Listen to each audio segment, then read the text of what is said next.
Yo, yo, yo. Sir Lemon back at it again para sa panibagong video.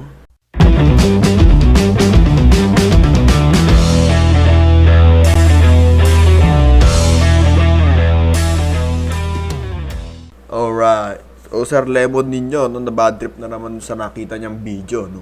Video na naman to ni Bugok na Shokoy, ano na naman ang pinagsasabi ni Kalbo. Panoorin nga natin tong mga pinagsasabi ng kalbong to.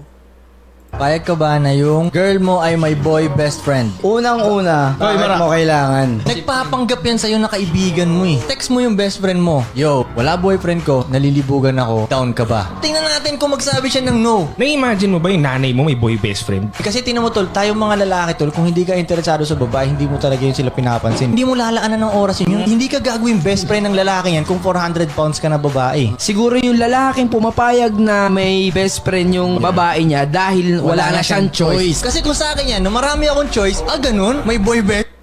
Eto unang-una sa lahat, ako, lalaki ako. Meron akong best friend na hindi lang 400 pounds 575 pounds yung best friend ko, no? Kasama ko yun, no? Kasama kong nag-gym. Kasama ng chick ko. Yung chick ko na sobrang sexy, na sobrang ganda. At wala akong balak tirahin yung girl best friend ko na mataba. Alam mo ba yun? Bugoy na Shokoy. Tangina yung mga mentality ninyo na ganyan. Tandaan mo to, Bugoy. Yung mga mentality ninyo na ganyan ang sumisira sa imahe ng mga lalaki.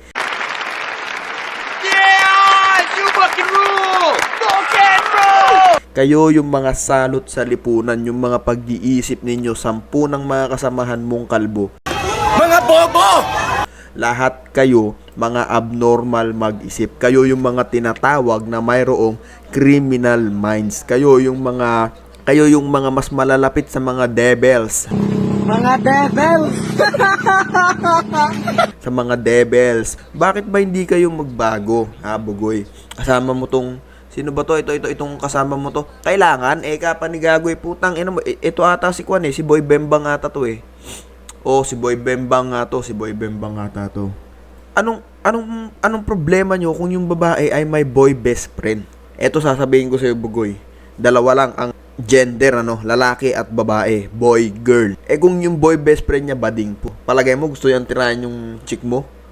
Ito sasabihin ko sa'yo, Bugoy, Pag si Manet may boy best friend, so, feeling mo, gusto tirahin ng boy best friend niya si Manet. Puta, pag ako best friend ako ni Manet, hindi ko titirahin si Manet. Yaks. Tapos yung pamangkin ni Manet na isa mong asawa, yaks. So, ibabalik ko sa'yo yung tanong, Bugoy. Kalbo. Ibabalik ko sa'yo yung tanong, ikaw gusto mo yung asawa mo? Ikaw gusto mo, Bugoy? Ikaw si Manet, tapos yung asawa ni Manet may iba pang asawa. Palagay mo gusto ni Manet na dalawa yung asawa ng asawa niya? Diba? Pag untog-untogin ko kayong lahat, gawin ko atomic bomb yung mga ulo ninyo Mga bobo! Wala na kayong matinong sinabi. Nagpapapansin na lang kayo sa social media, puro baloktot pa yung mga pinagsasasabi ninyo. Paano na lang yung mga bobo at saka yung mga mangmang na naniniwala sa inyo, no? Yung mga tatanga-tangang naniniwala sa inyo. So, tandaan nyo itong mga ka-lemonade, Kayo, yung mga lalaki dyan, wag na wag ninyong pagdududahan yung girlfriend nyo na mayroong boy best friend. Lalong-lalo na kung mas nauna niyang nakilala si boy best friend kesa sa inyo. Alam nyo yon. Tandaan nyo yun Kasi unang-una, hindi kayo papatulan ng mga girlfriend nyo kung meron silang boy best friend. Ang galing! Ang galing! Kasi andyan si boy best friend, Hindi na kayo i-entertain ng girlfriend nyo. Kaya itong pinagsasabi-sabi ni Bugoy, 10 ng mga kasama niyang kalbo na walang mga laman ng utak, kundi puro hangin, wag niyong paniwalaan. Tandaan nyo yan. Ganon din sa inyo, girls. Kapag meron namang girl best friend yung boyfriend ninyo, wag muna kayong magduda. Trust lang ang kailangan, Tiwala sa isa't isa. Itong pinagsasabi ni Bugoy dito, hayaan nyo na dahil si Bugoy, mas malapit ang kanyang utak, puso at sarili sa mga devils. Mga devils!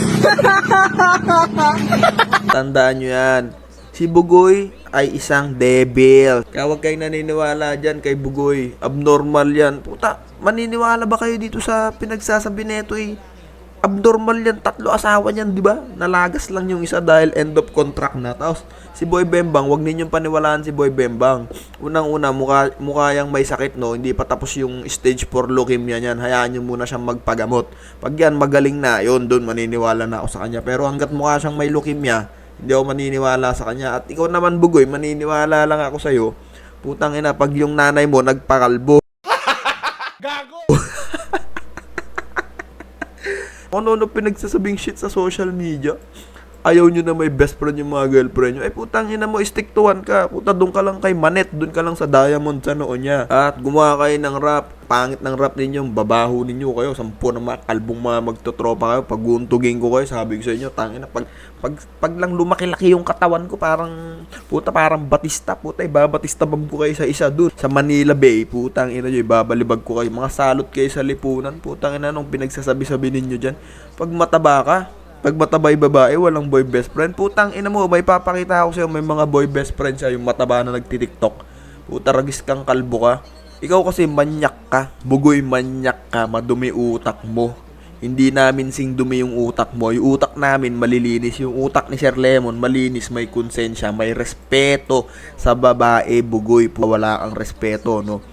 Malakas ang mga devils mo sa pag-iisip mo. Wala kang guardian angel, gago ka pag na-aksidente ka, buhay ka, pero tanggal 4 na daliri mo sa paa, tapos bulag ka pa, putol pa kamay mo. Putang ina mo ka, kasama mo yan, sila Boy Bembang, yung mga tropa mong hindi ko kilala, pero basta kalbo, punyeta. Sa circle mo lang ha, sa circle of friends mo lang ha, basta kalbo, masamang tao.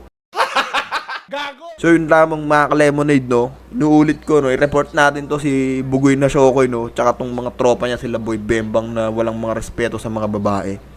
So yun lamang mga ka-lemonade. Sir Lemon out. Bye!